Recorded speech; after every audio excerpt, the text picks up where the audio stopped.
welcome to lab. We're going to talk about entering in from that distance, right? Taking those 4 ranges in JKD and going through them, right? Or in Jump Fan Kung Fu, moving through them. You have kicking, you have punching, striking, you have clinch and trapping range, and then you have grappling, which is standing and on the ground. You don't see a ton of the standing grappling stuff as much. I think it's starting to make that a little bit of a comeback. But with Brazilian Jiu-Jitsu and catch and 6W and all this stuff, everything tends to go right to the ground. Now in a street encounter and things like that, depending on your environment, going to the ground might be a great idea right off the bat. To help neutralize the person, limit their options, beautiful stuff. Can't go to the ground if there's glass on the ground, things like that. Or if all their friends are around. All their friends are around because you just created a soccer game, Yeah. which you're going to lose. Yeah. Unless you got a weapon on you of some sort, and then even then that's still a long shot. Just lots of factors as to why not to go to the ground, and that's why the standing grappling is really nice. Whether you're doing wrist locks, shoulder locks, elbow locks, chokes, throws, all sorts of stuff. It's one thing for Shane to grab me, take me down, mount me, pull me into guard, and all that. But if the environment isn't good for that, right? It's not the right environment for it. And welcome back. So we were talking about environment as it relates to grappling, right? If there's stuff on the ground and glass, what have you, anything that might be harmful. It's one thing for Shane to pick me up or tell me on that stuff and not to follow me to the ground. But for me to grab Shane, take him down, mount him, have my knees in a bunch of broken glass or what have you, or to pull him into guard and have a bunch of broken glass or whatever's on the ground all over me, not always the greatest idea. And we also talked about like friends, if Shane's with a bunch of people, the worst thing I could do is take him down, and unless I can really thrill the crowd and go, look, if you touch me, he's going to get really hurt. Doesn't always happen that way. But for me to take him down with a group of friends, there's not a great idea. Again, we talked about you're creating a soccer game and you're going to be on the bad side of that game. So again, environment will dictate that some of the stuff. And sometimes it's not always necessary for me to get in here and start punching or trapping or doing takedowns and things like that. With simple wrist locks, simple figure fours, chicken wings, spinning into chokes and takedowns and things like that. Sometimes we want to do all these really cool throws out of any art. And sometimes it's just enough to spin him and pull his shoulders and drop him on his butt and then walk away, given the situation. And again, ideal situations would be great. I confront Shane. He's tried to talk his way out of it. He's tried to reason with me. There's no reasoning. And there may be stuff on the ground.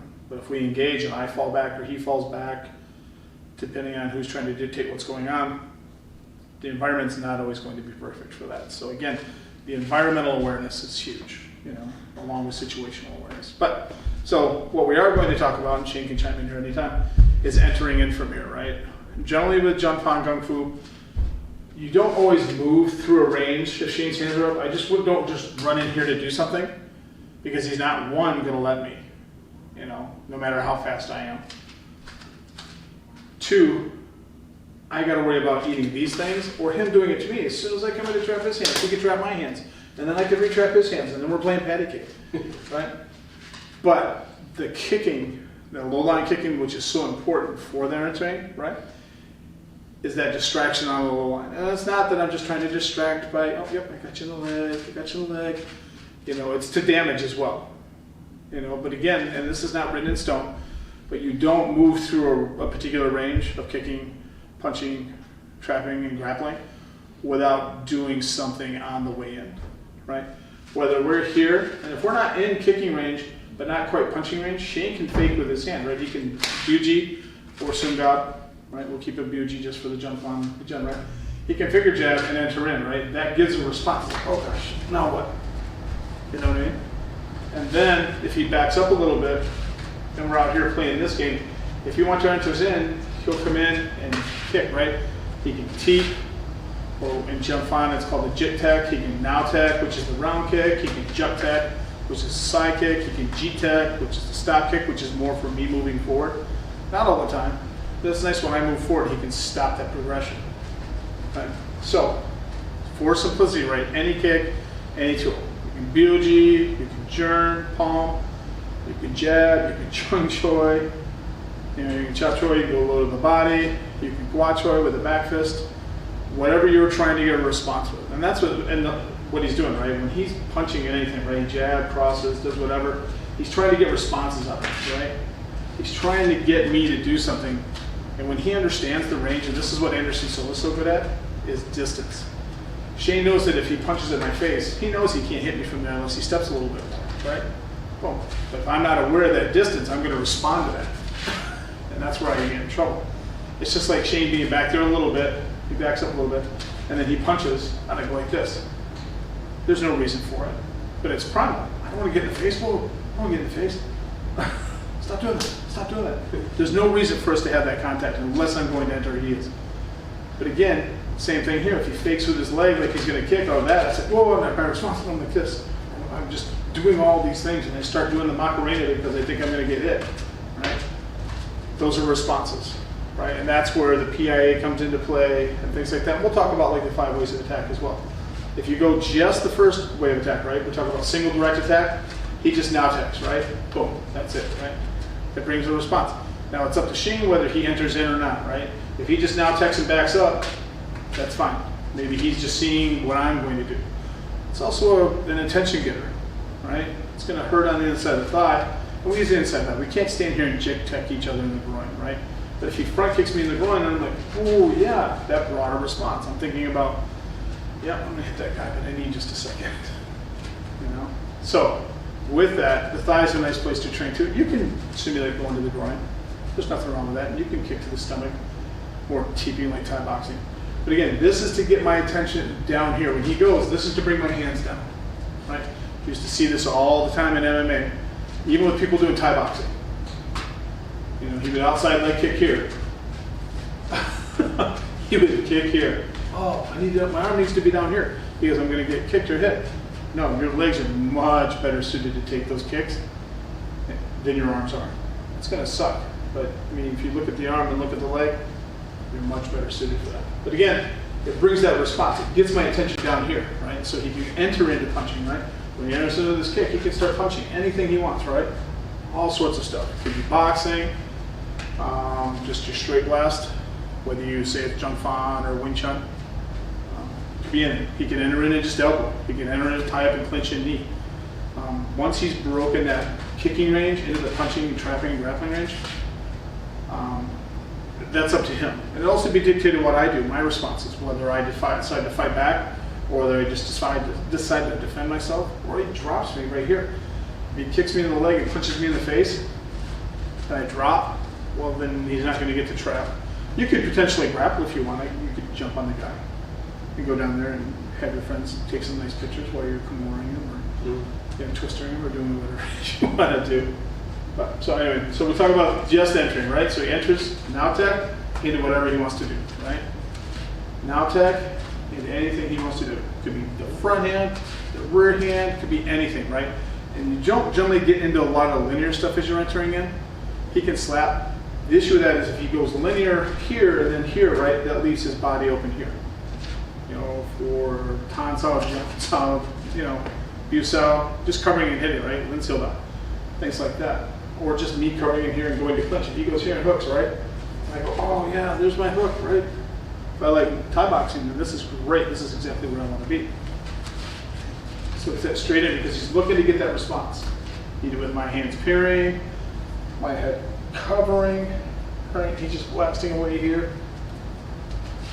And again, drills for this as well, and we'll talk about that as he enters in. If we just go on the hands lightly, he now attacks and he goes cross or cross, right? He now attacks, and he goes cross or cross, and then he can now attack again if he wants. And again, you put as much kicking as punching in. Part of it is the combative aspect, but it's also the cardio aspect. When you're punching and kicking a lot, moving around a lot, there's good cardio in that. Okay? So now we're going to jump and talk about, we enter in from the kicking, we enter into the punching, and then the responses I get from his punching, right? Say I just eat the nata, but when he punches with a jab, my front hand can parry, my rear hand can parry. Now, back in the 60s, it made sense to do it this way, with Taekwondo and karate and whatnot. So it gave you responses here to trap and come around, right? A lot of that you get in the ball and socket because of that punching here, right? It's there. But also, if he enters in, he punches and I go here, he has the trap, but he also just has an opening, right? If I'm not keen to this and I go here, I get hit that, but that hand can just hit. Let's try a little bit. Ooh. Right? We're going real slow. He enters, he punches, that's open. That's completely open. Well, why do you teach the trapping then? Because one, it's fun to do. Two, it does have its place. But at the same time, when you're looking at responses here, do I respond and then I respond here? Well, now he has the ability to trap. He has the ability to trap. But he also has just the ability to hit. And go from there, right? So we're going to enter in. This time I'm going to go on the outside, which will give him his lops up. Either his suts out, his fox out, anything you want to do. Your hammer fist, your knife hand, your byuji, your jern, your chung choi, your gua choi, anything you want to do. Boom, parry, and in. And again, where you grab on the arm is up to you. A lot of people are going to go, no, you need to grab down here because there's space. Okay? Well, if I go like this, for whatever reason, there's no space for him to grab underneath by the elbow. So he would go on top here. He's going based on how I respond to his hand. Okay. Again, my hands are just up, I parry and he goes. If I go on the inside, he pocks and he comes around, right? And again, it's just that immediate trap. Would he just continue with the trapping? If the barriers are there. And again, we talk about trapping with, there's barriers here, and this is why he traps, right? This is why he continues to trap, because there are barriers there for him. I'm trying to impede his progress and keep myself safe by putting things in the way. There we go. Boom. So we do PIA. If he goes byuji naotep, that's your PIA, right? And then he goes single direct attack with his jab, and then he goes into HIA with his trapping, right?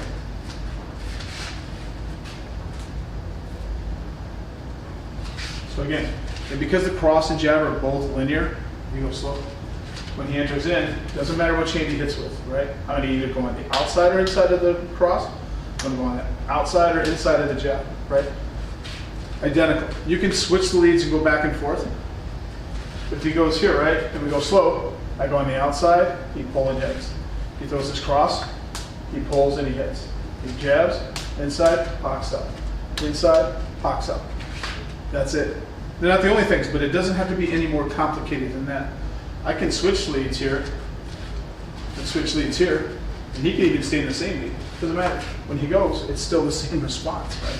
You're either pushing on the inside or outside of the arm. Okay? So again, real slow.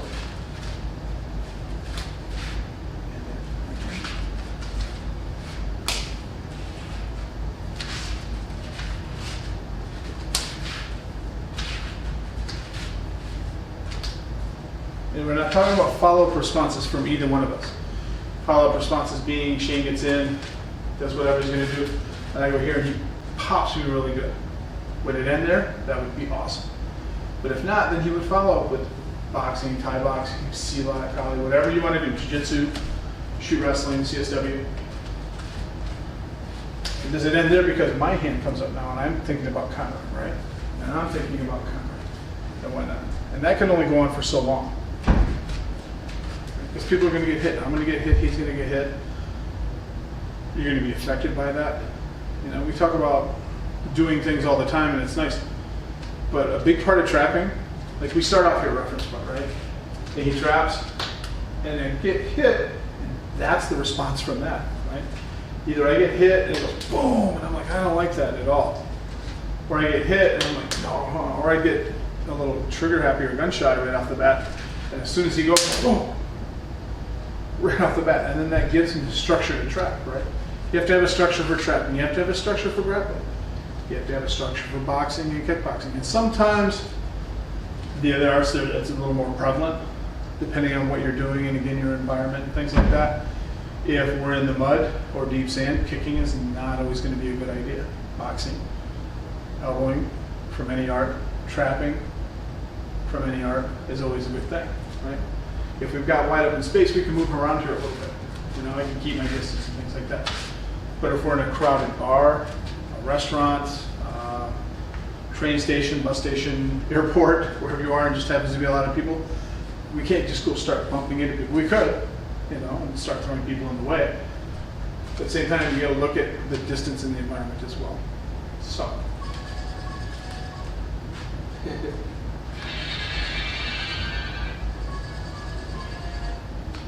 That's right, Michael Myers does this too. He's calling me.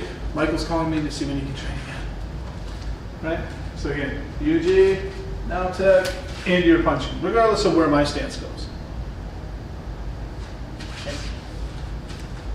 So PIA, progressive indirect attack, single direct attack, and your hand immobilization attack. Okay.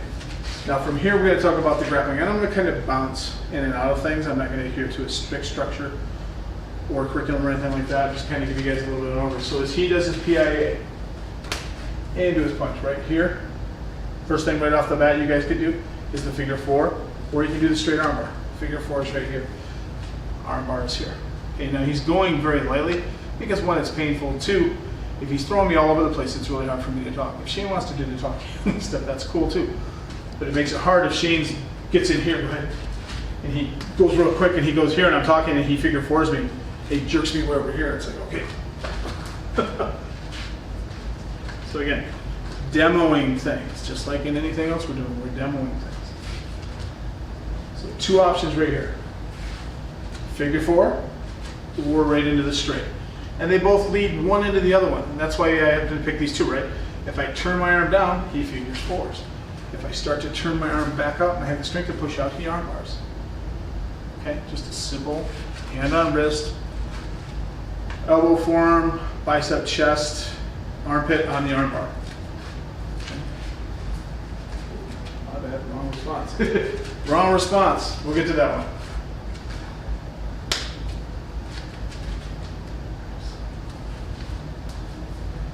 What happened for me was what generally happens, right? Your woo sow comes up anytime you start center in.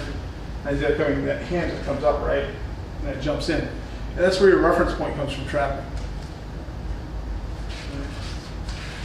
Not all trapping is meant to start this way. It's nice if we can stand here and go, that's right, you bumped into me in the bar. Now we're going back and forth. This is to show you distance, right? The distance from here to here and from here to here are all stuff that's on the dummy. So again, we're talking about the rear hand response, right? Out of boxing, he jabs. That's typical, right? Most good boxers will know if he jabs, not to go here because that cross is coming, right? So one more time. Enters, boom, in, and then anything he wants. Arm bar, figure 4. And then he can also wrist lock with that too. Cool. Same thing on this side. If he throws the cross, right up. Hit, figure 4, straight into the arm bar with his forearm. He can go to the armpit.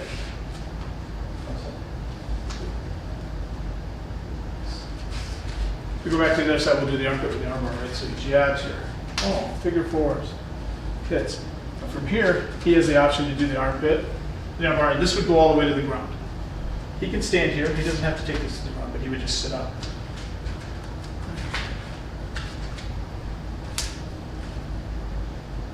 Here and then back. He can do it with his forearm, right? His armpit. He can do this if his arm's underneath my arm here with his shoulder. He can do it with his bicep. Okay? All arm bars, all good stuff. Sometimes found not only in Jung Fang Gung Fu, but in Kali and Silat and other arts as well.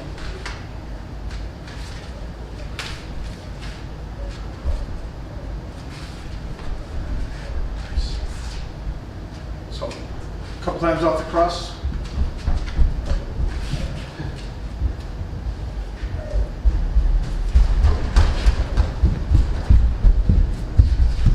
And again, what happened was, and it wasn't necessarily wrong, Shane jab crossed, right?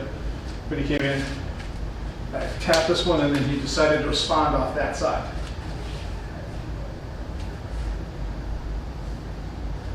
Will it always happen that way? We're at training speed. He knows that when he jab crosses here, boom, and it has about that much time. Not a ton of time, right? But there are things that you can do to lead them, you know, and trap them into doing things by hitting over a little bit, leading the arm a little bit. And we'll talk about that in a little while as well. But again, if he enters in, right, and he jab crosses, he doesn't go here, he goes off that beat, right? We look at it beats too, right? See if Fong talks about this a lot. As in 1, 2, 3, 4. This is 1, that's 2, that's 3, that's 4, 5, right? And you can start to eliminate beats and things like that. If you start to understand the beat and the time and the distance that things start to take place in, it'll really, I think, help simplify things for you. And you start to understand the awareness that's involved with that. So, again.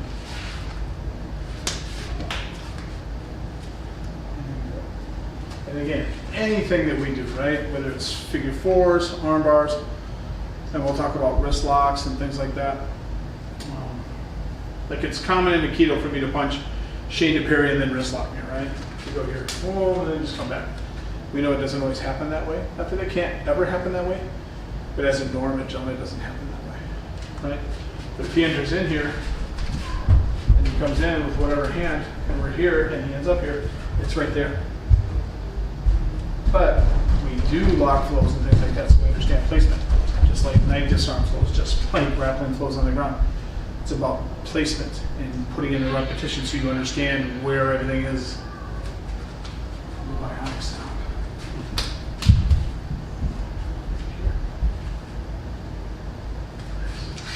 And again, I'll enter in this time. So I go here and Eugene and now tech. And as I throw my jab, right, this rear hand goes. It's not that this front hand won't come into play, it will, right? Okay, if I lock in the head and I pull down here, I start to yank it down. I get into my figure four here. I go back to my armpit arm bar, or my arm bar with my forearm, right? That Shane's starting to do. There are transitions for chicken wings. There are transitions for other locks and other things. This is one part so what I like to do is to grab both fingers and split the webbing here. Do the wrist lock, right? Which is horrible. So again, what we're looking at is not necessarily what we're doing, but how we're getting into that, right? No matter what art you are. You know, if you entered in here, and you now did, boom, and then you back this here, boom, and now you can start to go back to whatever you want, right? Whether it's Taekwondo, Shorin-ryu, Tai Chi, but right now our focus is the stuff that we're doing. Now tech, pin, boom, and whatever he wants to do. And a lot of it will be dictated on what I'm doing. I don't want Shane doing that. He will flow into other things. I don't want to do that. He will flow into other things. And again, that's the point of lock flow too, because there's resistance, right? Same thing in jiu-jitsu. When you find resistance on the ground, you don't fight that resistance. You're water, right? That's Bruce Lee's biggest thing. Sequence's biggest thing is be like water, right? Same thing here. He's not trying to match my resistance, right? Especially if I'm stronger than he is. But he's going with the flow of energy.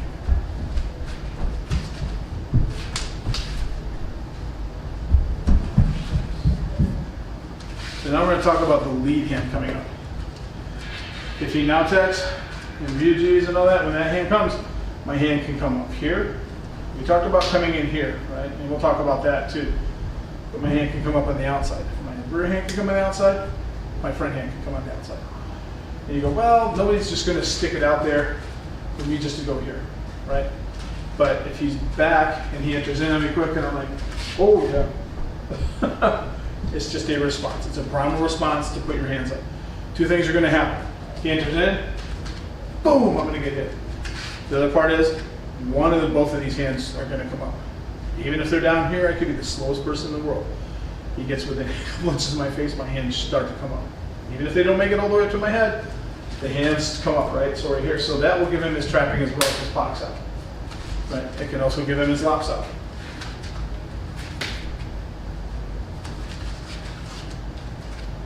Here, all he has to do is pull here, right? That hand pulls. A lot of it's dictated on the energy. If he meets me and I'm having the same type of pressure he is, we're just here, we're beating, right? He can pull on my hand. If it's more of a, you're not going to be super soft with this structure, right? Here. But if it's real rigid, he may not pox out here, especially if I'm a little bit bigger, a little bit stronger, so he'll borrow that and lock. But if he has that opportunity to go and pop, he goes right away.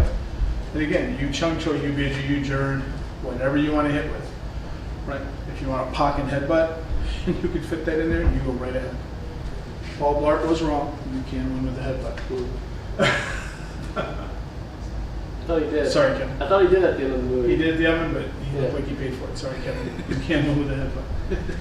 Okay, so again, front hand, and then pop, right? Pop or lock, whatever you want to do. And again, we're talking about single-handed responses.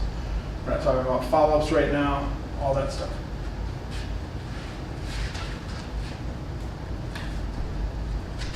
We're not talking about compound trapping. He gets in here, he goes here, and then we're starting a multiple trap here, right? Off things off responses. And as fun as that is, as fun as all this multiple trapping and compound trapping is and stuff, unless I'm really good at Wing Chun and Jun Fan or arts that trap like that, it should happen boom. You know, 1 or 2 traps, you're in. Whatever it is you're doing, right? Because once you start hitting me and my arms start to come down or those structures start to go away, he doesn't seek this. He doesn't look for my hands here once they go down. If my hands are down here, and I'm still doing this, there's no reason for him to trap my hands down. He can still hit me.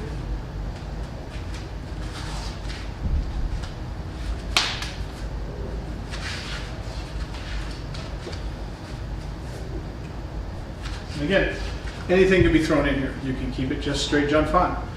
You can mix the Wing Chun and the Jun Fan. Wing Chun is like that nucleus of JKD, right?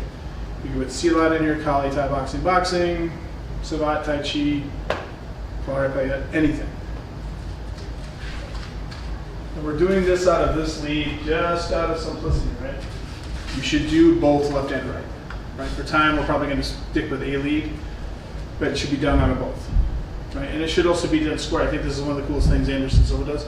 When he trains, and Shane can do this, just simple punching, right? He's in the lead. He's just going to jab cross. Just like boom, boom. Yeah, and he's just going to change leads whenever he wants. He can be square. He can have right foot forward, left foot forward, whichever foot he wants. Nothing changed. Nothing changed, right? His feet changed, but his punching didn't change. His punching structure didn't change. And as he's pummeling me, I'm not paying attention to that. And if I do start to look up, wait a minute, he shifted his lead or he switched leads, I'm going to get really pummeled.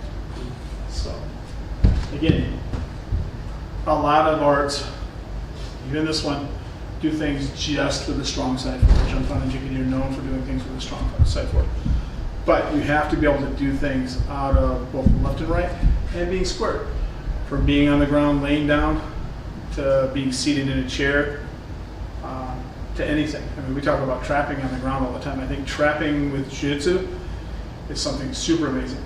Because if Shane pulls guard on me, and I'm pushing up or I'm trying to hit down on him and he can trap, even if it's simple trapping or just simple mobilization stuff, without any hitting, right? He'll move me around him while also protecting himself. But also, the big thing with trapping is just if we're here and he goes in and he traps, right? And he can't trap anymore. I don't want to do this. I'm good.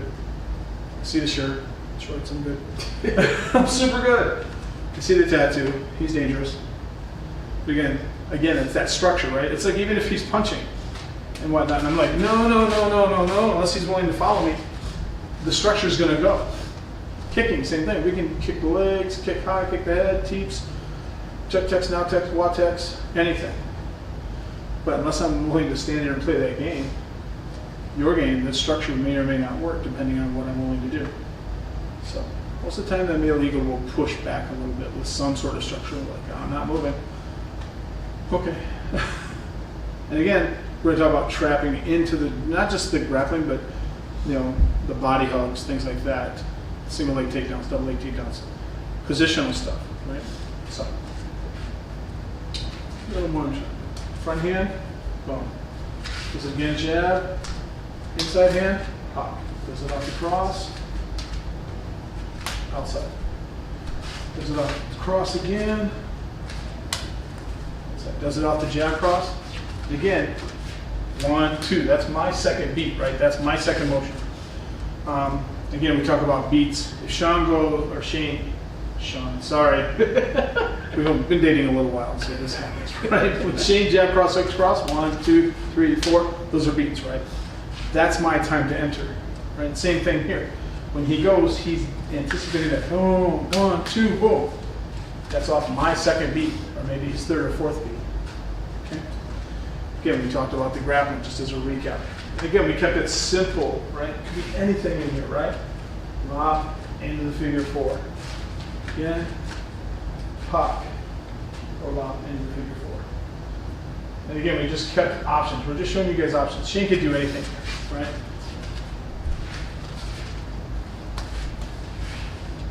He can go to chokes, he can go to throws. Really nasty head neck crank there. We're going to talk about that a little bit too, right?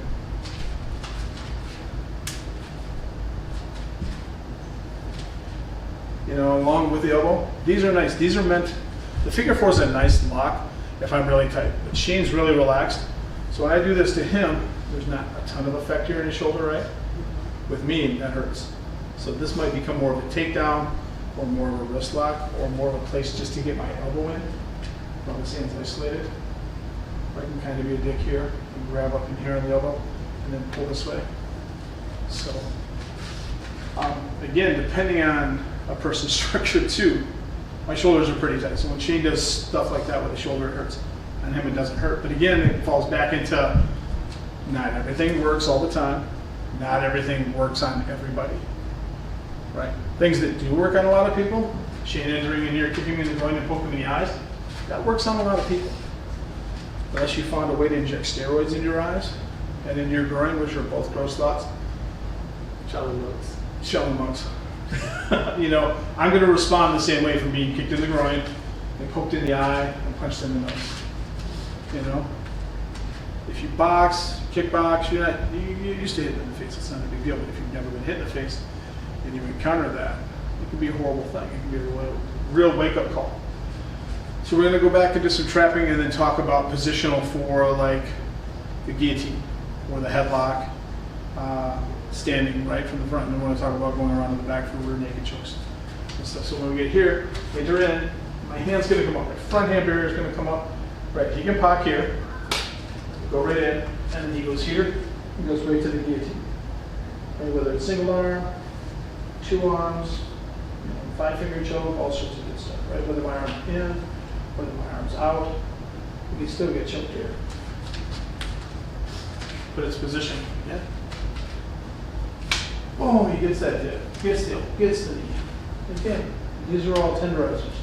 These are all things done to soften me up. Because if not, if he just enters in here, maybe he gets that, maybe it's here. When I go here, you think he's going to be able to just pull me down because of that? But if he needs me in the groin, I'm more inclined to lean forward. If he needs me in the stomach, I might be more inclined to lean forward. He punches me in the nose, it's going to send me back. And this is what we were talking about earlier, that you have to look at reactions and responses out of people when things happen. It's one thing, just pox a lot so which way, right? We just do this, there's nothing happening, right? If Shane goes slow and he hits me, oh, I don't like that. He hits me, I don't like that. There's responses here, right? I'm running, I'm fleeing, I'm trying to defend myself, I'm trying to get into survival mode, or I'm just dropping, right? All sorts of things go on. So, with that, he has to leave this when he enters in. One, boom, he got the groin, and he hits that, he hits that. So you're starting to soften the body up a little bit. What I mean by that too is if I'm going to enter in here and him right, UG knock that, shoot my hand forward, whether I punch, I palm, I finger jab. When I get here, right, that sends his head back. This sends his body forward with the groin to the knee, right? You can even need the body again here. And then go into the guillotine here in the front head choke here. Again, single responses. Shane could just unload on me, punching, elbowing, knee, and kicking. And then when I'm standing here like this, I'm like, oh God, I need to catch my breath. Then he can start to choke me. Okay? And that's where things get interesting from a grappling perspective, because if I have any kind of wrestling background, when he goes to trap and he pushes my hand down, real slow. And then he pushes that hand down, then I might go here, looking for my single, looking for my double, looking for my high partial fragments, and then I get choked. It's to be real common in jiu-jitsu when wrestlers and jiu-jitsu people, guys encountered each other because the wrestlers want to barrel in. Single, double, high crotch firemen with no regard for their neck. They're here. It's like, right down. And then you get choked. You get pulled to the ground into guard, pulled over and swept, mounted and choked. Okay, well, that doesn't still happen like this. But again, it's a response from me, right? This might not be my own response. He goes in here, he punches and I duck underneath. That gives him the opportunity to choke. Talking about doing it from entering into trapping into the grappling, right? This was Cifo Larry-Tarsel's specialty, not the Grudan or Cifo Bastillo or any of these guys that didn't do it, but this is that area that Cifo Hartzell really focused on. It was really amazing. All of his other stuff was amazing as well. This stuff was just gold from him.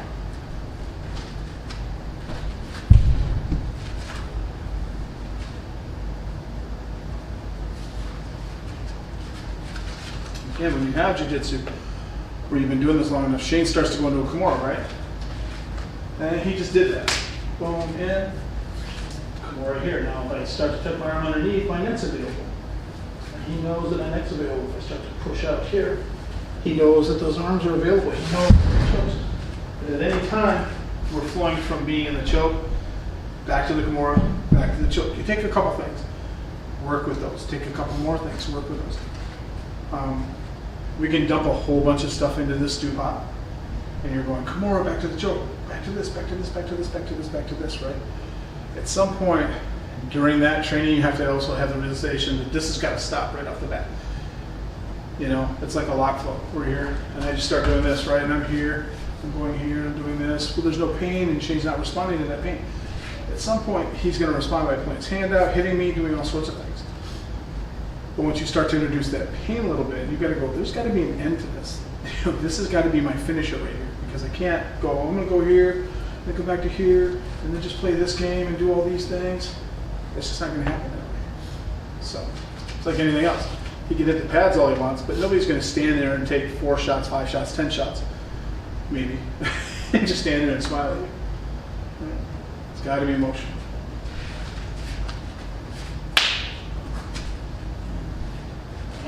And again, this can be from jiu-jitsu, this can be from Kali, straight from Jun Fan, whatever it is you want to do.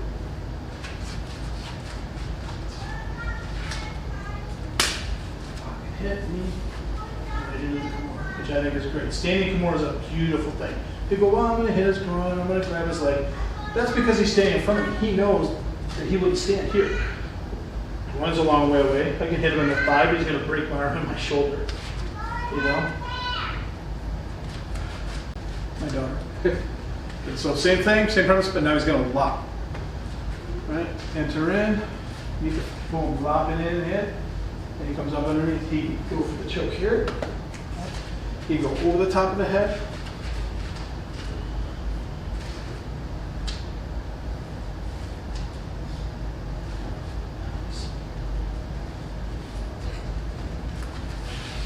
And that's what you do. And a lot of this too, as you do this, is going to be playing. Playing is about making mistakes. Learning is about making mistakes. If you did everything perfect every single time, there'd be no need to do this again. If Shane did this beautifully, it was boom, boom, boom, boom, boom, boom, he did all this. You got to here? All right, he's got that. We're good. We're never going to do that again. Anytime Shane has an encounter or an altercation, Shane will do that perfectly. No problem, right? Not always the case. It takes the reps, right? Don't be that guy that's like, I got it, can we move on? You know? Hammers. M's.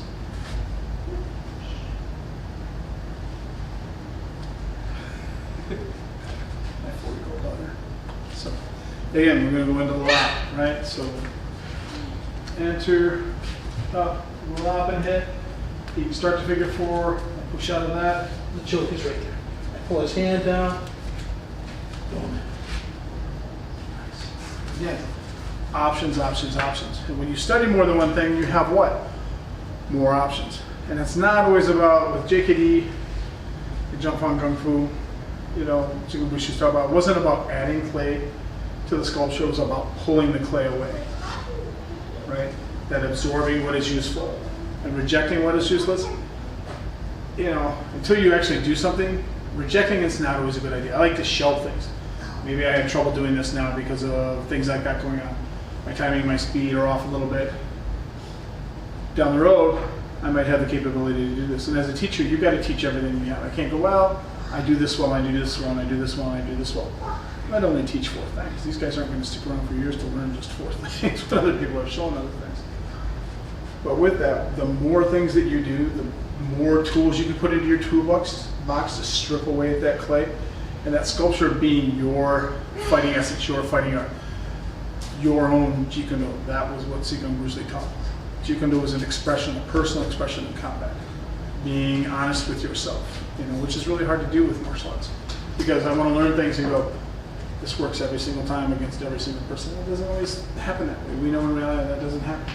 So again, 2 more, once with a pak, once with a lop, just as a recap. Is that right? Style. Yeah.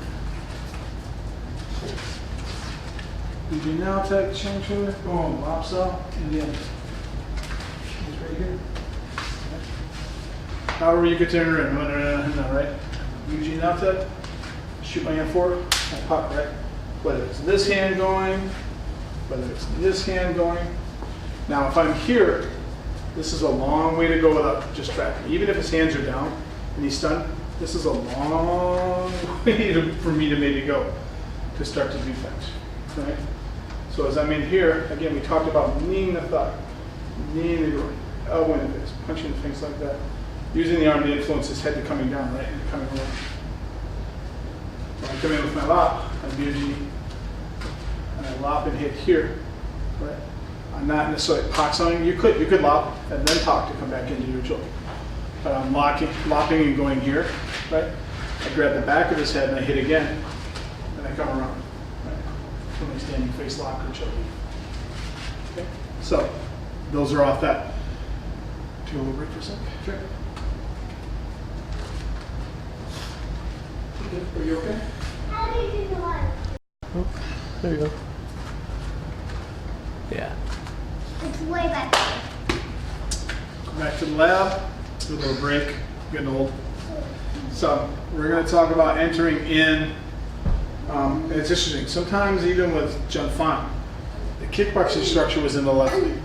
The trapping structure was in the right leg. Got to do both, right?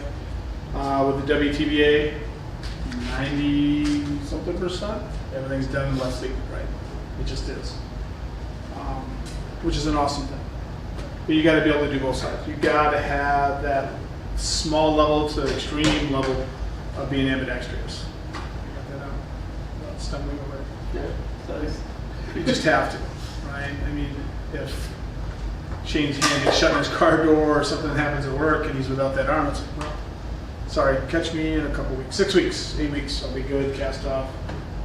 You can mug me. I'd fight with a cast on. That cast would be great. Yeah. You know what I mean? It's like, okay, I've got something that's hindering me, so I can't do it because I only fight in the sleeve. I'm not at 100%. That's right. I'm at 50, Hold my back. maybe even 25. My neck hurts. No neck attacks, please. And this is where, I'm not encouraging people to come to class sick necessarily, but when you're not feeling good, even if you're home and you're sick, if you're not on a level where you totally feel cruddy, you should get up and do something, right? Swing the stick, a little shadow boxing. I don't necessarily mind hitting the bag, or recommend hitting the bag, do anything that's going to completely drain you, because those are the opportunities to train that will make you really, really good, I think. Like Shane was saying, oh, my back's up now. It's hard to hold mids, it's hard to punch and do some things. But even if you're injured, I still recommend you going to your class, no matter where that is. Even if you're on crutches, go in and watch class. One, you're going to see what everybody's doing. Two, you're not going to miss a whole lot of what's going on in class.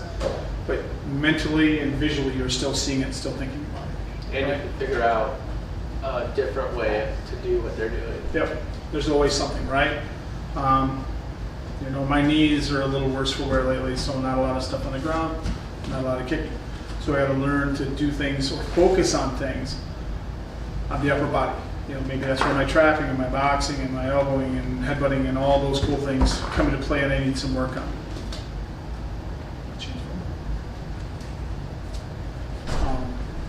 So like Shane said, there's always that modification that can be made. Every now and then we get that. It's like, oh, my knee hurts or my elbow hurts. It's like, okay, if his elbow hurts or his shoulder hurts, then he's only going to punch on one side. He's only going to elbow on one side, right? As much as you may want to do the whole thing of everything we're doing in class, isolating tools is a great thing as well, because it puts repetition in that core. You hurt that shoulder and you want to just jab on this side, you're just going to jab a lot, but your jab's going to get to be really, really good. In the aspects of your jab, if you focus on the jab, is not just the jab. That's a big secret, right? Nothing is really just what it is. There's so many aspects and options for everything that you do. and how you jab, the distance, the timing, positions, all sorts of stuff, right? And it holds true with all martial arts. But backtracking to where we're going to go, right? He's going to enter in, right? He's going to do a little punching, right? Just cross stuff, and he'll get maybe a push off that last cross or another berry if he punches again. Just depends on what Shane's going to do too. We're going to go slow. Again, you should start to amp this up. You should be able to pop, pop, pop, pop, pop, bang a little bit and things like that. But for demo purposes, we're going to keep it nice and slow. Okay, we'll have to go back 1 million times. You shouldn't have to rewind this 1 million times while it's thundering. It's just a flush. Figure out what we were doing. So, again. All right. Hey, look up there. We're filming. Say hi. Daughter's camera shot. So he's going to BOG now attack, right? Cross up, cross, just right off the bat. So we're here. BOG now attack, cross up, cross. Right? That's it. Simple, right? We're entering from kicking into punching. That's it. That's all we're doing. Entering into kicking, right into punching. Super simple, right? We could do it in both leads. So now, and again, not to hurry things along, but I'm trying to stuff in here for you guys, right? So real slow. On his last cross, I'm going to parry. And that doesn't mean that he's throwing 3 punches and I've got 2 that I ate, right? That he was successful with, and on that third one, I just happened to parry. We're just going to insert that on the third motion, so real slow. Now that cross, hook, and then parry here, right? You can lop and hit, and then from there, we can go into anything. That can be just the drill. Boom, cross, hook, parry, and lop into whatever you want to hit, right? And he does a nice little foot trap, too. Turn that down, please. Turn that down. 1, 2, parry on the third motion. I can parry on the first motion, right? You can come in here nice and slow. 1, parry here, boom. Then I can step back. He can punch because he switched leads. Right? Okay, just out of simplicity. 1, 2, 3, boom. Right off the bat. That might be enough. Enter in. Boom, boom, boom. And hit, right? Third motion. Back into punching. Back into trapping if there's a structure for it. And that's what we're going to talk about now, the structure for it, right? This is going to go slow. UG, now attack, cross, hook. I parry here, right? That hand's going to come up. If that hand's not there to hit, represents my face, then he's going to trap that down again. Trap that down again with a lop or pop, and then go back to hitting, right? 1, 2, 3. Lop and hit, right? He can hit the pad, he can simulate hitting my face. And then from here, we can go back into tying up and clinching. We can go back to here. Right, for our grappling. Set our position and throw it. 1, 2, 3, boom. Right? And in again, and then right off to that, right? Anywhere you want to go. 1, 2, right here. He goes here. Here he can lop. Here he can pop. He can lop that one. Okay? And then from here, it's up to him, right? Wherever he sees the structure, the arm breaks are there, the arm drags are there, start to take it back.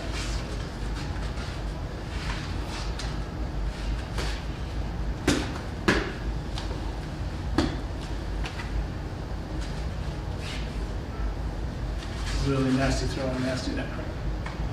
Okay? So again, now he's going to enter in with just the front hand, right?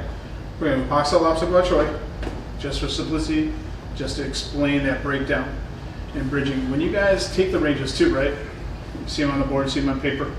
It's kicking, punching, trapping, grappling, right? But those ranges connect. Just because we're right here doesn't mean Shane can't kick me. He can now tag, he can dumb tag, he can outside leg kick, he can deep, he can do all sorts of stuff, right? And just because we're out here a little bit, just a little past that inside barrier for punching, doesn't mean you can't hit me with the tip of his punches. That's why you have long hooks. That's why you have long slaps. Same thing here, you go, well, this is elbowing range. He can punch here. He can knee here. He can even kick here, right? They all overlap. So, gonna enter in, front hand obstruction, Paxo Lapso Guai Choi, back into his punching. Right? Boom, boom, boom, hit, and And right back into any punching he wants, right? If we maintain this lead, and he goes here, right, it would just go right from here. Bam, bam, bam, right? He can switch leads like he was starting to do before, which is really nice. He goes here, and he hits here, I switch. Right? Again, 3 punches, 2 punches, 4 punches, 1 punch. It'd be nice if Shane got in here and just popped this, and I was done. That'd be perfect. But again, if that was the end-all be-all, we would do just that.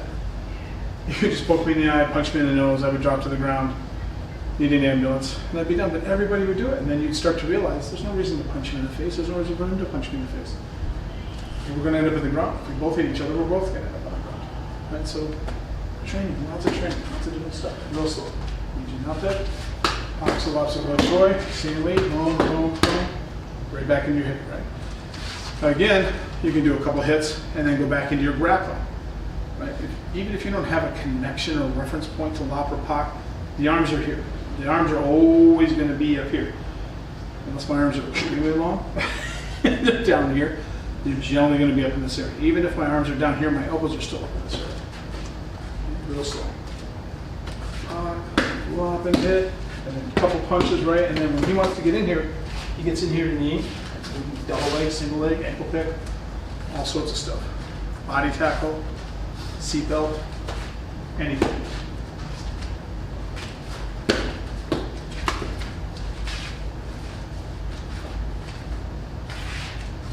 And play, be creative.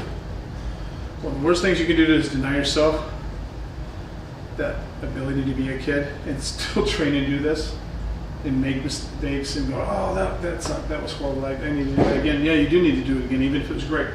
But make mistakes, because that's what's going to teach you to get better. That's what's going to further your education. That's what's going to take your level from going here, plateauing up to a higher level, right?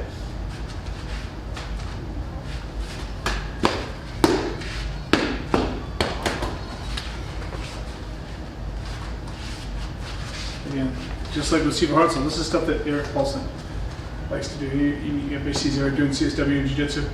Phenomenal at the trapping, phenomenal at the grappling and entering in from there. I've seen him bridge the gap and shoot, and people are just down.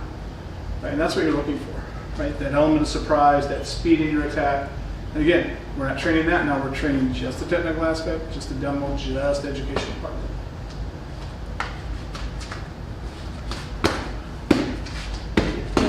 Punching you want. Oh, yeah. Does it have to end there? No.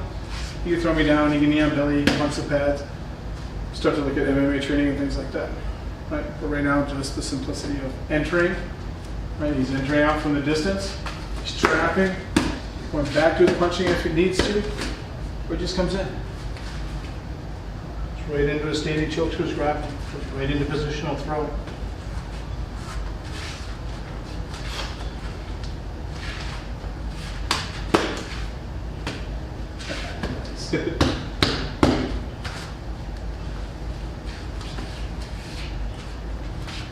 And again, this is all without me contesting, without doing a lot of parrying and covering, without challenging or countering what he's doing from the grappling perspective. Right? This is all about him getting his time in.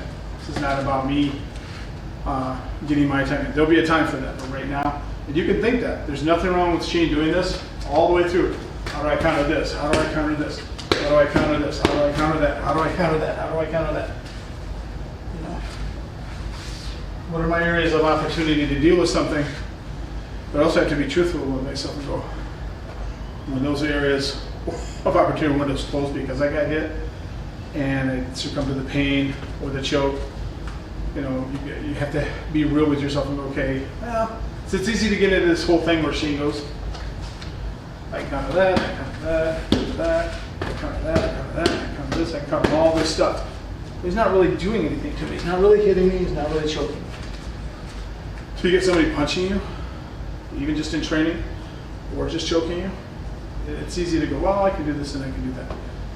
You also have to have that reality check there. If you've been through it enough, or if you've sparred it enough, you know that that's not always the case. But it's still, the mindset is good. Anything I'm doing on Shane, his mind should still be working. Where do I need to be? Where are my angles? What are my counters? Where's my resistance? Where are my challenges to things? And going from there. Because those opportunities will present themselves. Right? Whether by my mistake, whether it was my own mistake and I just didn't do something right, or he changed that. His dictation of what he does allows for my mistake and for him to capitalize. Which just sounds like a lot of hogwash. Just punch somebody in the face and be happy.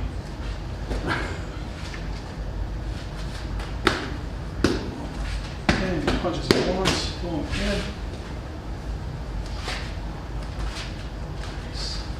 So, one more cool one.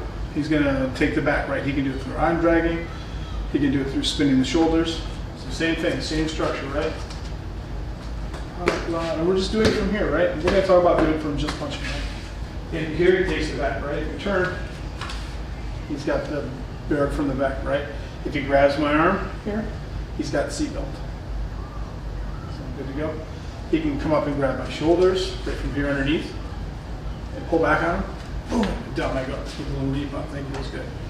And you can pull my shoulders. As he's coming in, we're gonna look at two things, and just two things, right? It could be anything. We can put anything in. If there's something you're curious about, ask. Could you arm drag? Can you do this? Can you do that? Absolutely, right? And the thing is just to try it. But if Shane enters in quick and he's like, oh, do all this stuff, yeah, he may not ever get the opportunity to do that, right? Because I'm not responding. In a training method, right? In a training stylistic fashion of responding, right? I need to do that so he can understand where all this stuff comes into play, how those tools are developed, and how they work in that structure and situation. One hit. Now when he gets here, right, he's going to push my shoulders. One hand on the inside, one on the outside. It's that nice spin. And this is beautiful for law enforcement bouncing. And that gives him the ability to take my back, whether it's my neck, or thread his arms in through my arms for throws or restraints. It's a beautiful thing. Again, you can take a curriculum and go, okay, we're going to do set 1 through 5, and we're going to do set 6 through 10. You've been doing it long enough, it's like, I just want you guys to play. I typically do this with Shane and Theo, Brett, Mario, Jason, depending on the class. Just play a little bit. Like even here, we're just going to play a little bit, right? No structure other than these, right? Boom, and he's in. And he's controlling it, right? This is what he wanted to work on. But also, without thinking about it, right? That's what just came out. He felt my energy and things I was doing, the pressure I was giving him. And again, without actually hitting me to influence that, right? Keeping the safety factor in there. It's just what he felt like doing, not consciously maybe, but just that's what he did. He flowed into anything he had trained prior or previous to, and just went with it. But we kept this structure of entering and trapping, right? That was up to him. He didn't want to go back into the thing, and he doesn't have to. Anything you want to do other than me on the bottom.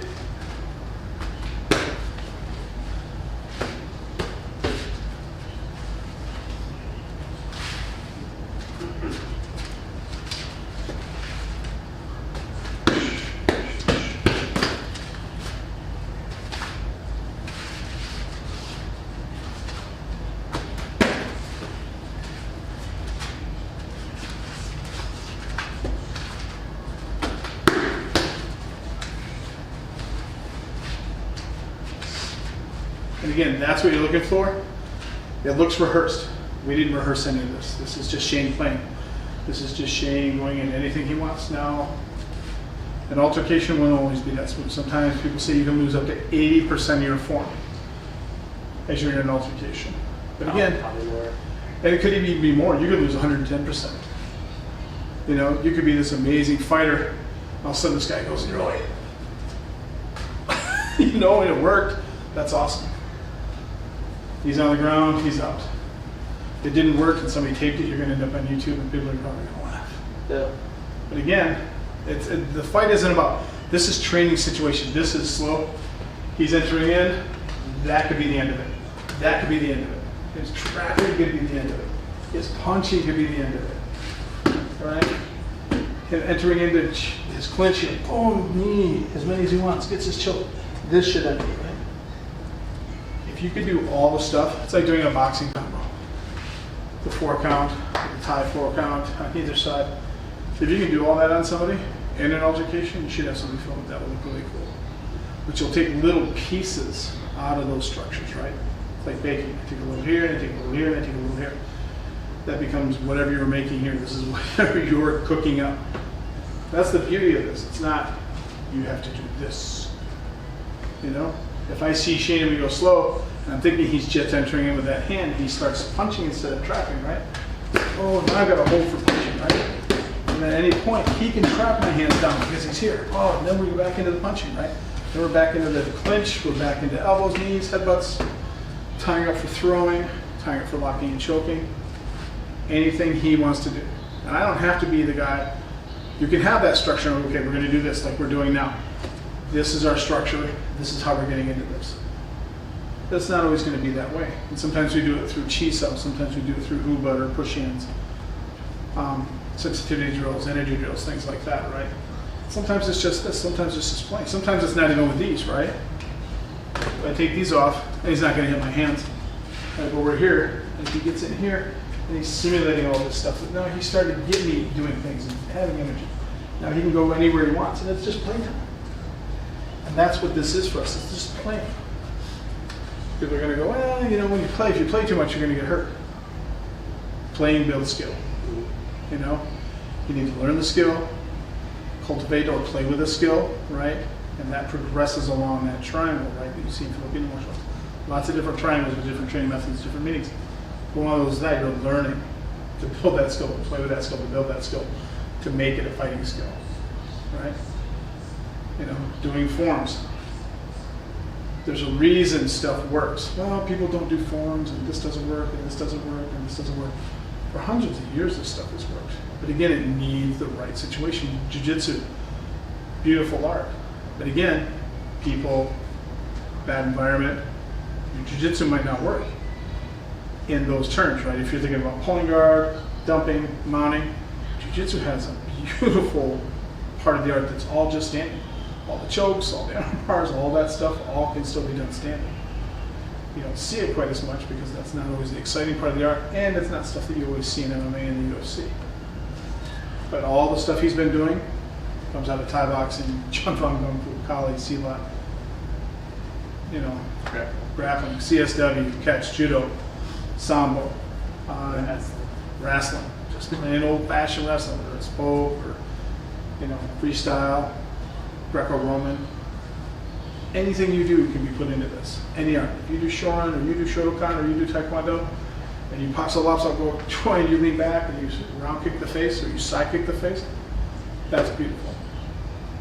If what you're doing works for you and you don't want to add any of this, that's okay too. That's the beauty of it. You don't have to do anything you don't want to do. Okay? We're never going to stand here and tell you, even in our own class structure, you have to do this, you have to do this. There are drills, there are methods, there's a curriculum, but it's never, you guys have to do this or you have to respond this way. You know? Because that's not always going to be right.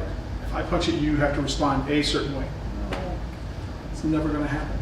Because the way I punch, the way that Floyd Mayweather punches, are completely different levels. And if I go, yeah, you're going to respond the same way that I do when Mayweather punches you in the face, you're going to get thumped. Floyd's going to knock your teeth out or somebody on that level, right? Yeah. So again, it's about learning things, cultivating things, playing with things, building on those things, and then as your statue starts to, you know, whatever you're creating starts to take shape, that's you. That was what Sigmund Bruce Lee meant with JKD. Is that, you know, you take all these things, you add specifically what is your approach, your style to it, your attributes, and that becomes your JKD. You know, and that's sometimes hard for people to understand.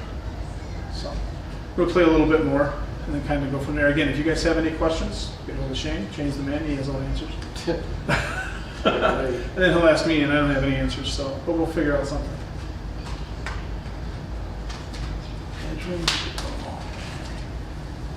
See if I grab his leg here. And what is he going to do? Oh man, nice. And that's where we start to play a little bit. I start to challenge things. But that's what was back when this art started evolved. It was challenged from a punching or a striking perspective. When he would punch, you had the karate, right? You had the inside, the outside, or high, or the low box. And that's where things were challenged, right? And contested. The grappling was never contested, right? If you got to that point, you caught me, I should be submitting, tapping, doing anything you want me to do within reason, right? But here I can start to contest on things, you know, I can grab, I can push, I can grab here, and that gives him different responses to things, right? And that's one way that he will also get to hike that level up too. It's because if we're doing the same thing and I'm just responding by being destroyed all the time, that's going to teach him, one, that he can just destroy anybody. Then he'll get out there and be like, wait a minute, in class I destroy everybody. I destroy Scott all the time in class, you know, just training.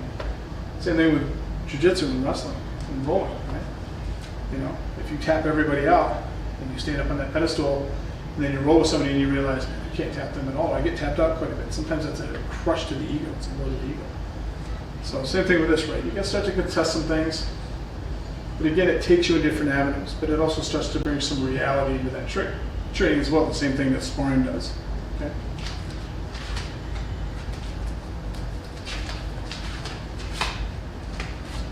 And again, we're not contesting to the point of sparring. That's different. You have people that do that. Right here, she's supposed to be doing this. I start going here. I start going here. I start grabbing things and doing all this stuff. Because he's still focused on doing what I asked him to do instead of just going into whatever he wanted to do. That's not always the case. Sometimes he goes into whatever he wants to do. But again, if I'm contesting on that level, that's sparring. That's like right there. It's pushing right up to that level of sparring. Okay. If we're going to do that, we're going to spar, right? You'll have parameters, you know, things we can and can't do based on the equipment that you have and things like that, or how we treat each other.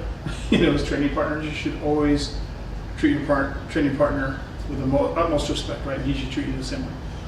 You know, Paulson used to say this all the time, Eric, is that you need to preserve your training partner. Right? Because without him, I don't get to train, I don't get to do anything.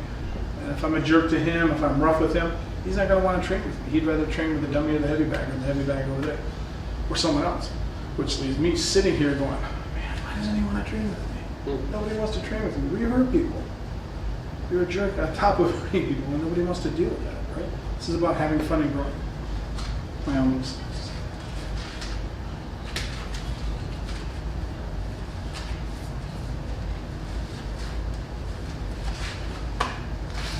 Give him just enough resistance for him to go around, to find a way around, to come up with something else to do. And again, not sparring. Not me pulling out something and going all the time, never doing anything crazy. Just enough resistance, just enough countering to get him to do something different, right? It's still about him.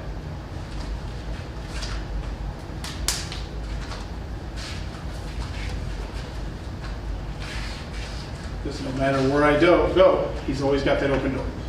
And that's what it teaches him. You know? I mean, at some point it'll be about me, him doing it. You know, if you look at psychology, they talk about feeder-based, receiver-based. Again, this is me feeding him. This is all about the receiver portion of this.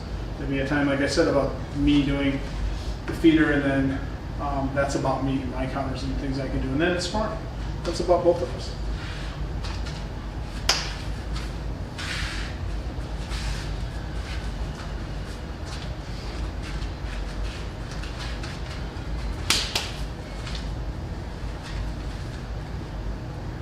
Start to counter here, I think I'm going to duck under here, and I got caught with an uppercut. You know, that changes the game. Whether it hurts or not doesn't always. If it hurts, that's great, but I still got hit. I'm still thinking about, man, I can't believe that guy hit me from underneath. Where was he? You know, which he's not going to stay there. He's going to go somewhere else.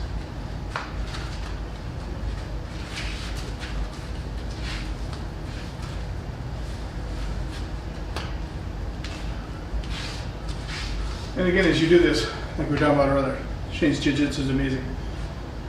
He might be more prone to take it to the ground, or to do more standing chokes, more standing arm bars. Some people might be more prone to go into Thai boxing, go back to their collie, go back to their C-lock, go into whatever art they want to put in here. Again, oh, it's okay. Really, we're telling you it's okay. If somebody else tells you it's wrong, we still say it's okay.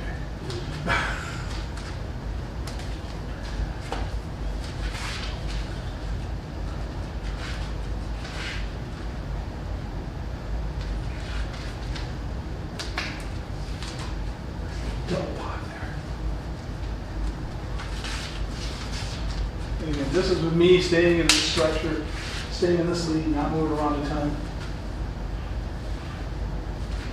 again, Shane's getting to play. That's the beauty of this.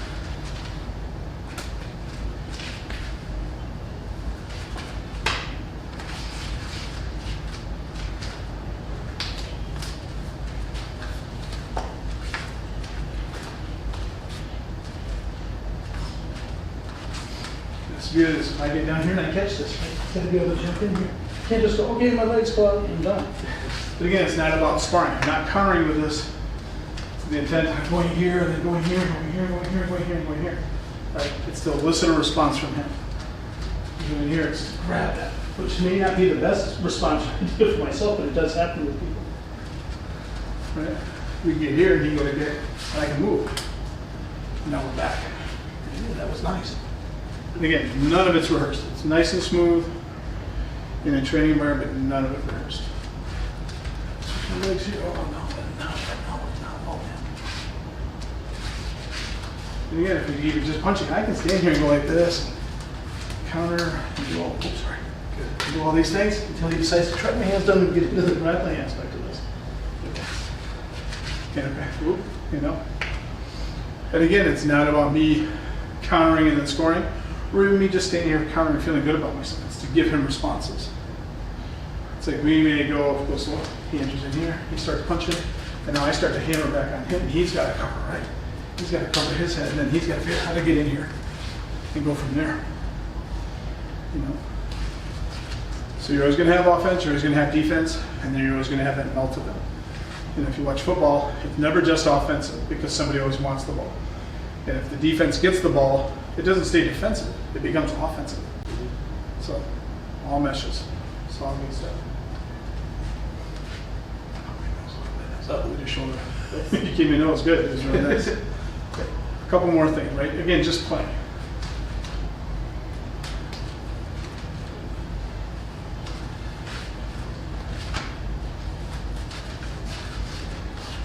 Again, I'm just trying to contest a little bit, giving him stuff that he can start to counter without full-out sparring. It's important for him to know where to move around the body, where to go.